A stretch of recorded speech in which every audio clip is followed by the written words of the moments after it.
Meet Jody, a 29-year-old who's been working from home for 3 years. Before this setup, she held a consulting position at a major corporation, overseeing online operations. The decision to transition to remote work came unexpectedly when she found out she was pregnant. Opting for freelancing, she bid farewell to her corporate role, embracing the flexibility it offered. With her knack for marketing, she's been successfully managing various projects and directing online operations, bringing in a decent income.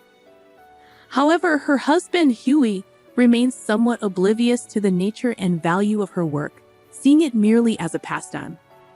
The shift to working remotely granted Jody the luxury of time, allowing her to experience a serene pregnancy and safely deliver their daughter, Caddy. Initially, Jody stayed with her parents for support during the first month after Caddy's birth.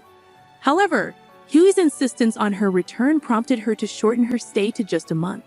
Since then, she's been navigating the delicate balance between work and childcare, managing adequately but not without its challenges. Unexpectedly, Olivia, her mother-in-law, proposed the idea of living together. Despite initial reservations about the potential complexities, Jody agreed on the condition of building a duplex to maintain some level of autonomy. The construction proceeded smoothly, and soon they moved into the new home, sharing common spaces.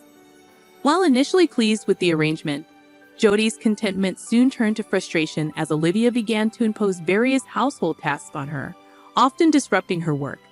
Olivia's demands grew incessant, leaving Jody little room to focus on her professional responsibilities. Even when Jody voiced her concerns to Hugh, she found little support, with him dismissing her grievances and insisting she comply with his mother's requests. This lack of understanding and support from her husband only added to Jody's stress, pushing her mental and physical well-being to its limits. "I'm working hard and you're just playing. That's pathetic."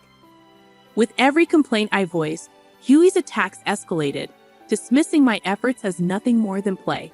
Even when I insisted that I was seriously working, he refused to believe me. Cody, my father-in-law, seemed to echo Huey and Olivia's sentiments, viewing working from home as little more than a hobby.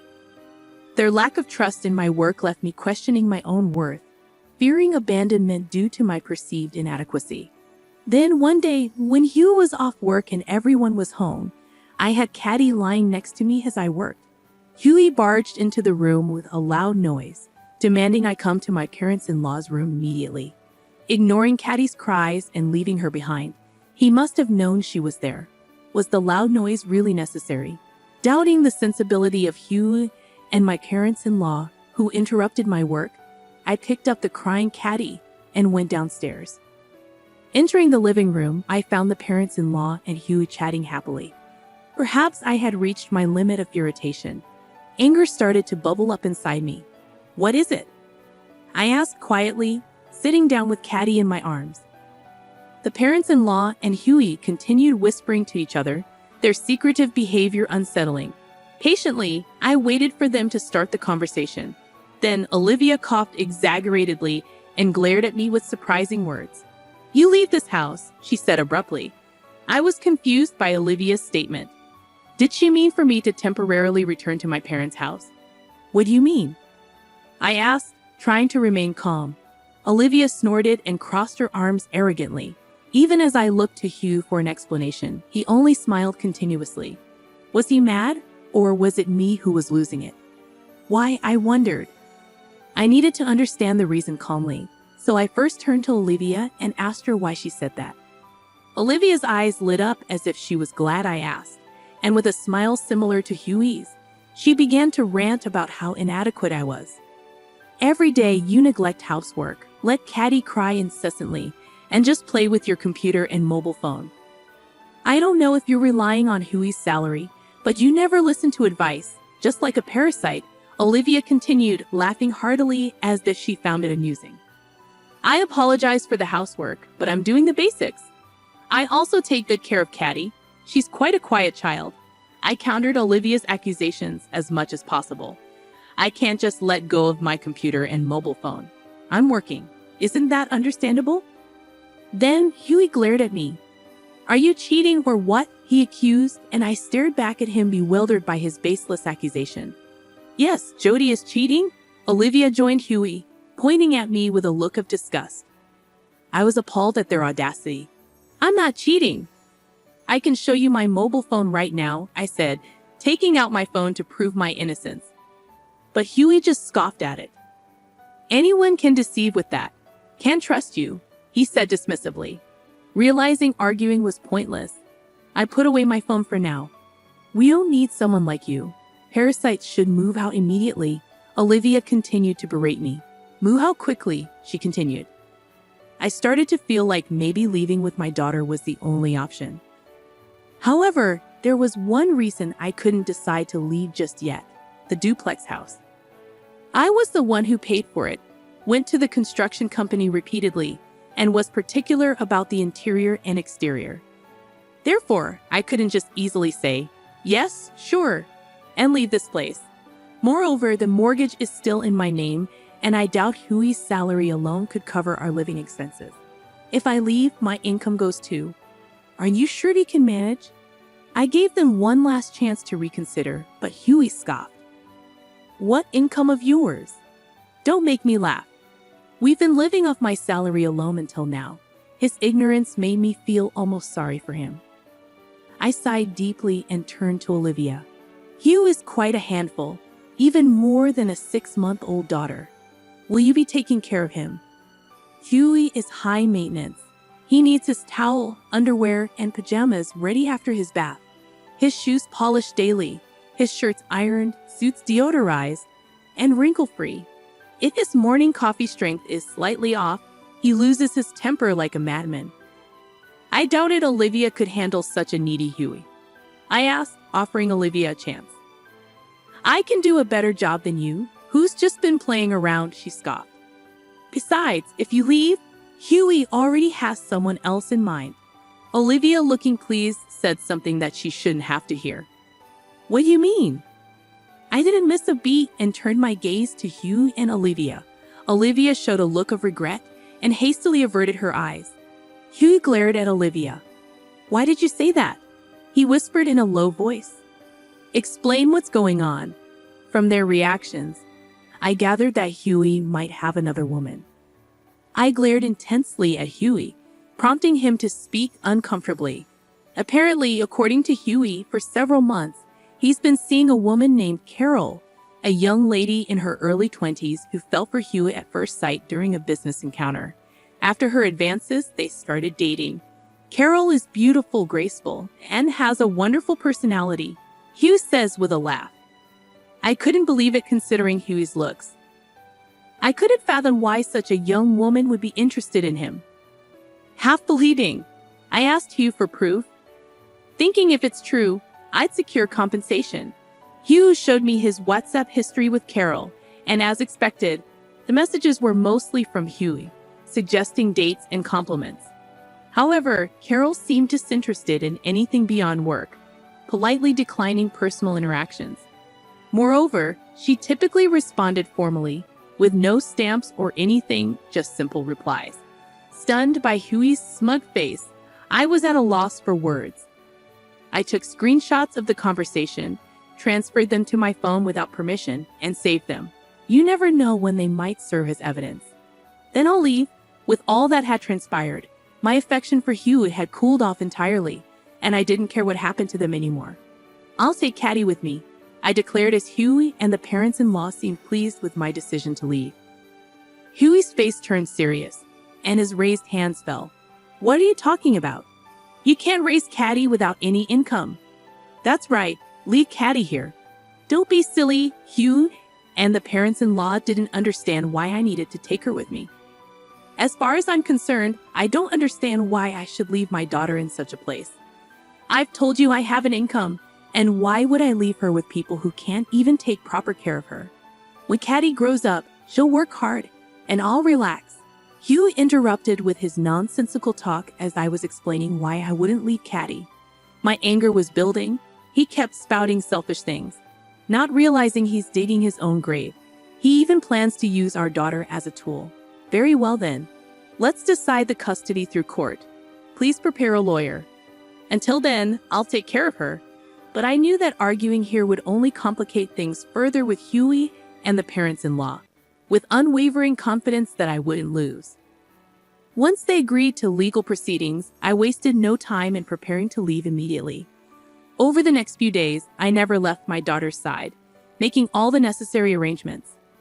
I visited the construction company that had helped build the house and explained everything. I asked if they knew any good real estate agents to sell the house. Nick, the president of the construction company, became my ally, assuring me they'd handle everything. They quickly arranged for the sale, and to my surprise, due to the house's recent construction, pristine condition, and excellent location, it sold for far more than I expected. Simultaneously, they found an apartment for my daughter and me, a great place at the lowest price due to my budget considerations. I expressed my gratitude and began preparing to move immediately.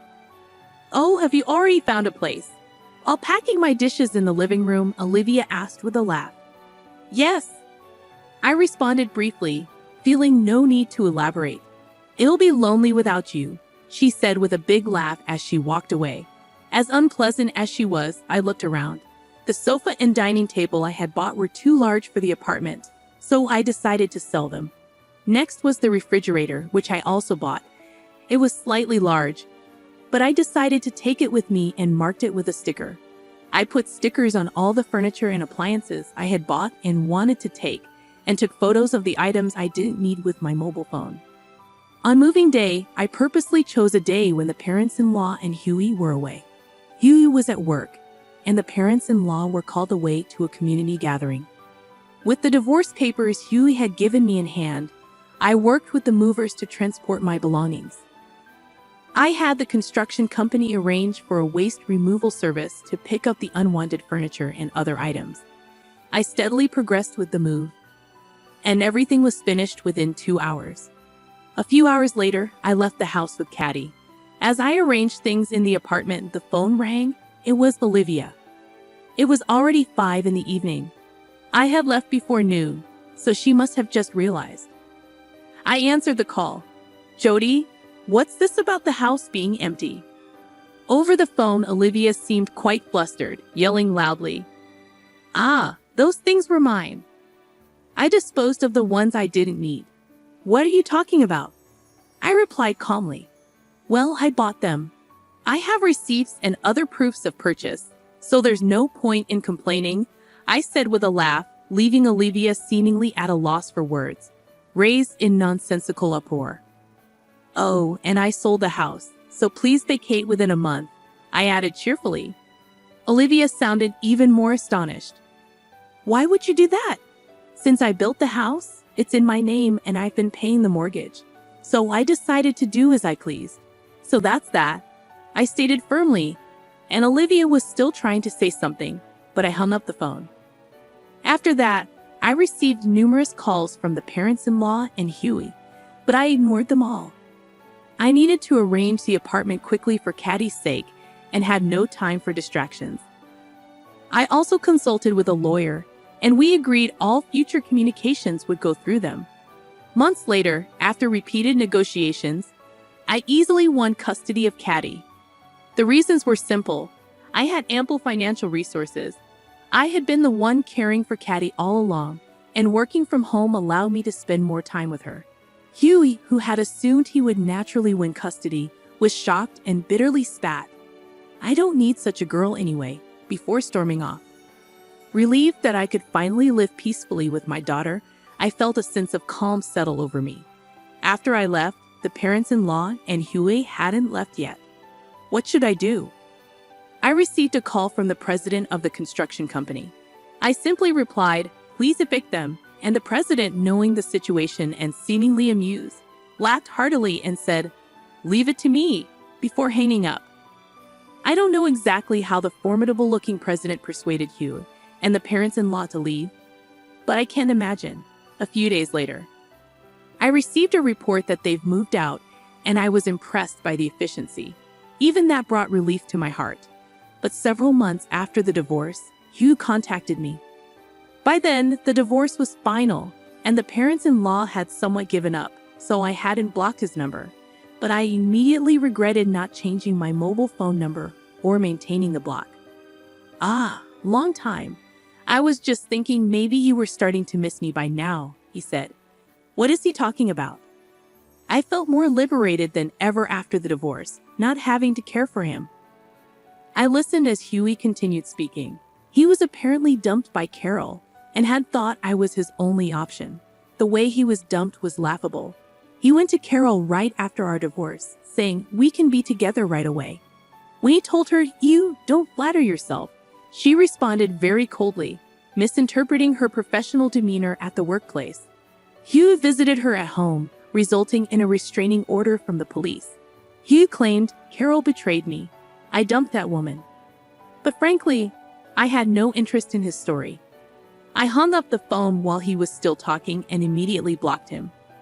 I blocked all messages and later changed my phone number, starting anew. I heard from mutual friends that after the incident with Carol, Huey had disputes with clients and was negatively affected at work. Perhaps feeling too uncomfortable, he resigned. Unable to secure another job, he seemed to be struggling financially, constantly asking various people for loans. The parents-in-law are probably taking care of him, but I imagine his modest income is hardly sufficient for a stable life. As for me, I'm living a fulfilling life with Caddy, dedicating my presence solely to her, which brings me the utmost happiness.